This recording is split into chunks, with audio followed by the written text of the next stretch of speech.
Bonjour à toutes et à tous, nous sommes aujourd'hui ici pour aborder les thèmes 15, le discours et les modalités énonciatives.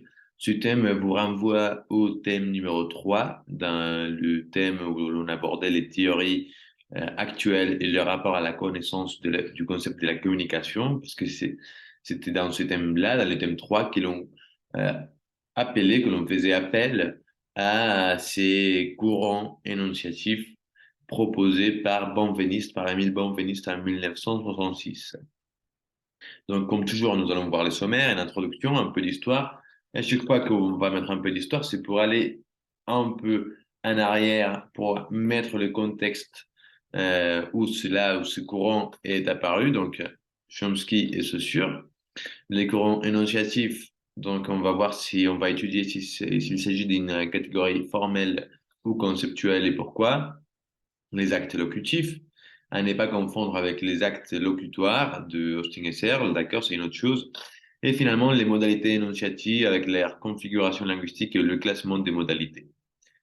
Et comme toujours, nous proposerons une petite conclusion en seul N à ce sujet. Ceci dit, nous commençons par l'introduction où l'on devait, comme toujours, mettre une justification, une citation et un petit paragraphe en parlant de l'approche vers de l'enseignement des langues que, qui était basiquement fondée sur l'approche de la grammaire, sur l'étude de la grammaire et qu'aujourd'hui, on a passé à la communication. Donc, il y a eu une petite évolution au niveau des études et au niveau aussi de la pratique des enseignants et des apprenants. Et finalement, nous ferons une petite introduction où l'on va simplement raconter, où on va mettre et avancer à ce que l'on va dire dans ce sujet-là. Donc, dans un peu d'histoire, comme toujours, Saussure et Chomsky, Saussure, la différence qu'il établit dans le signe entre signifié et signifiant, la différence entre parole et langue, d'accord? Parole, l'usage, la langue, le système, et un petit paragraphe en parlant des structuralismes et les importances que cela a eu dans la théorie, comment est-ce qu'il a renouvelé ou rénové les théories linguistiques en général et quels sont basiquement les apports du structuralisme à nos jours.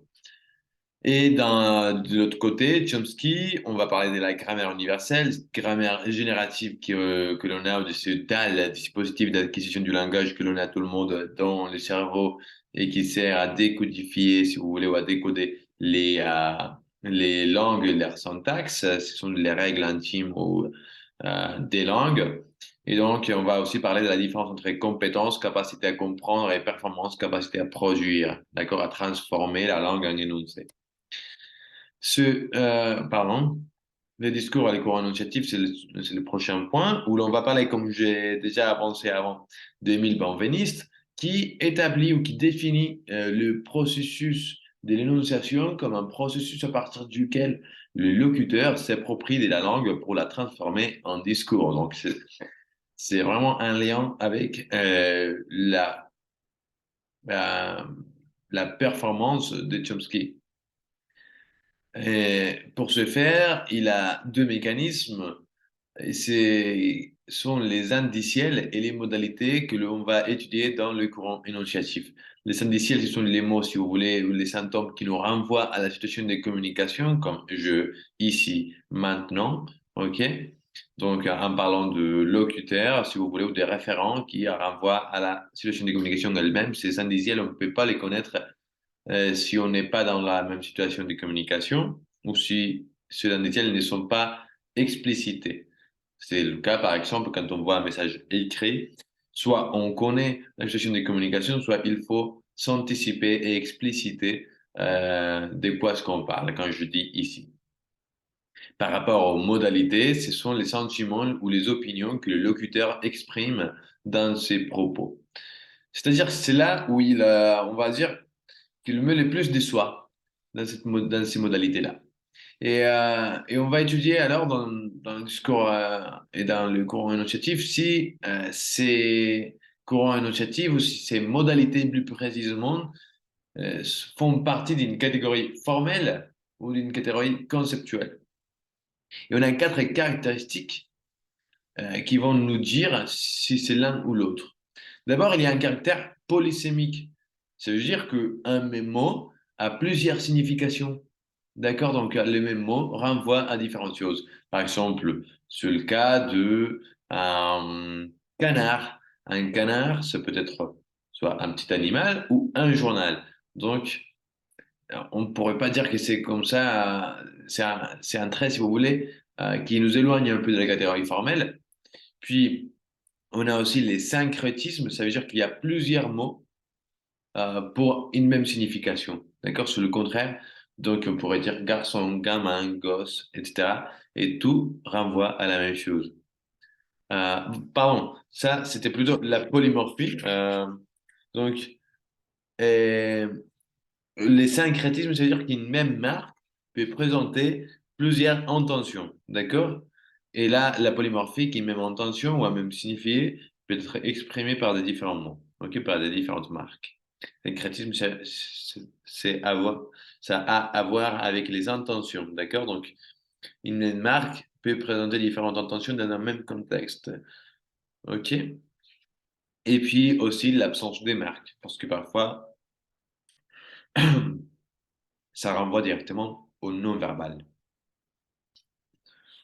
Je vais faire les discours et les courants énonciatifs après. On a la deuxième partie, ce sont les actes locutifs qui, d'après Patrick Chardot, en 1992, il va établir trois types d'actes, d'accord? Parce que jusque-là, il y avait Grévis, il y avait aussi Wagner et Pinchon avec leur grammaire du français classique en 1969, et même Dubois qui avait aussi une grammaire en 1991. Mais c'est Patrick Chardot un peu qui va bouleverser la scène de la grammaire en français quand il va établir d'abord ces trois types d'actes, les actes allocutifs, comme un propos qui va reposer sur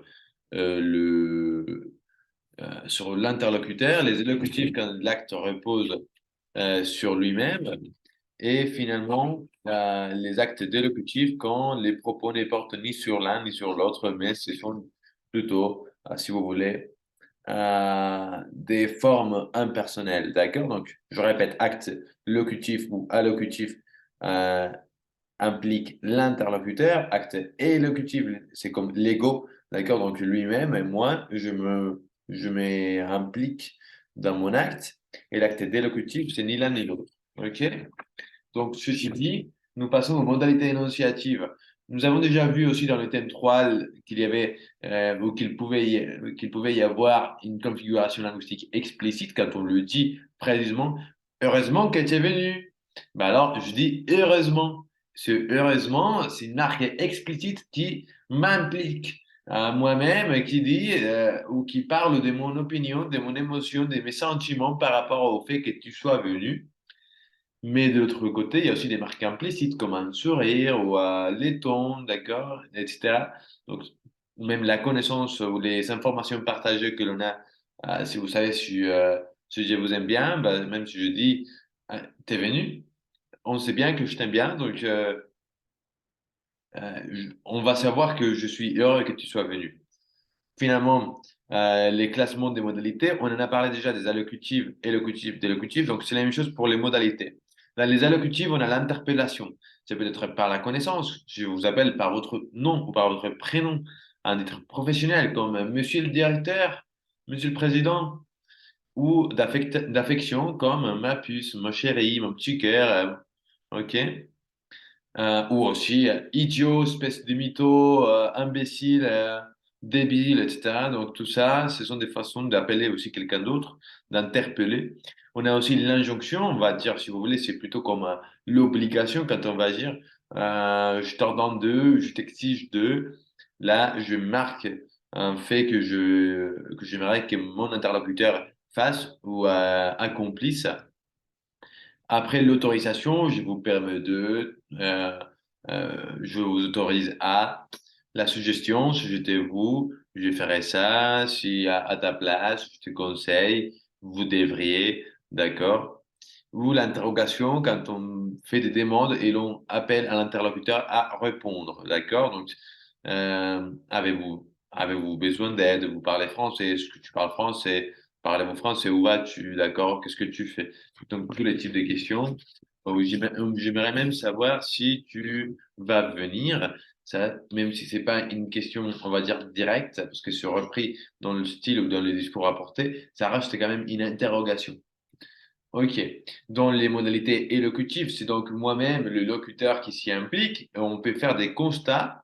Je constate que, j'observe que, d'accord? Des opinions. Euh, je suis sûr et certain que c'est une conviction, par exemple. Après, une certitude forte, comme je crois, je pense. Certitude, je suppose, j'imagine. Euh, Certitude faible, en fait, c'est le contraire, si vous voulez. Donc, je ne pense pas qu'ils viennent. C'est un niant, si vous voulez, une certitude forte. Et pressentiment, j'ai le pressentiment, j'ai l'impression que. D'accord, je sens que. Puis, on parle de l'obligation. Quand je m'oblige moi-même, je dois partir. J'ai besoin de partir, je dois partir, d'accord? Et ben, dans ce cas-là, je m'implique moi-même et je me mets une obligation ou une promesse. Parfois, on fait des promesses, on sait bien qu'on s'implique. Quand on fait des promesses, je vous jure que, non mais je te jure, je te promets que, etc. Donc, je m'engage à, d'accord? Tout ça, ce sont des promesses où l'on s'implique nous-mêmes. Et puis finalement, on va parler aussi d'acceptation ou de refus. Suite à une demande de faire, on va en parler aussi dans les thèmes 16. Mais par exemple, quand on dit j'accepte de ou je refuse de, là, on va donner, si vous voulez, une réponse du locuteur lui-même aussi, d'accord? De l'autre côté, les modalités délocutives, c'est ni le locuteur ni l'interlocuteur qui sont impliqués. Donc, on a par exemple l'assertion, c'est donc des phrases affirmatives ou négatives. On peut avoir aussi la constatation comme il est visible que, la probabilité forte, il est probable que, il est fort probable que, la probabilité moyenne, il est possible que, c'est possible, peut-être que. La probabilité faible, il est très peu probable que, ce serait rare que, et l'obligation, il faut que, il est obligatoire de. Ces cinq types d'assertions, d'accord? Et finalement, les discours rapportés, ça vous renvoie aussi au thème 29, discours direct, discours indirect et discours indirect libre. Je ne vais pas en parler beaucoup plus davantage par rapport au discours rapporté parce que vous avez le thème 29 dans ce série-là. Et finalement, donc, la conclusion, on va enseigner à nos élèves à exprimer leurs sentiments, leurs attitudes et idées. C'est pour ça que ce thème est super pertinent pour nous, professeurs de langue, parce que nous devons connaître tous les procédés de sentiments pour exprimer les sentiments, les attitudes et les idées, ainsi que pour impliquer, par exemple, l'interlocuteur pour décrire le monde avec des constatations ou même pour apporter les discours, ce qui serait un sujet dans le quatrième des eaux, par exemple. Voilà donc les thèmes 15. On se voit pour le thème 16. À toutes. Au revoir.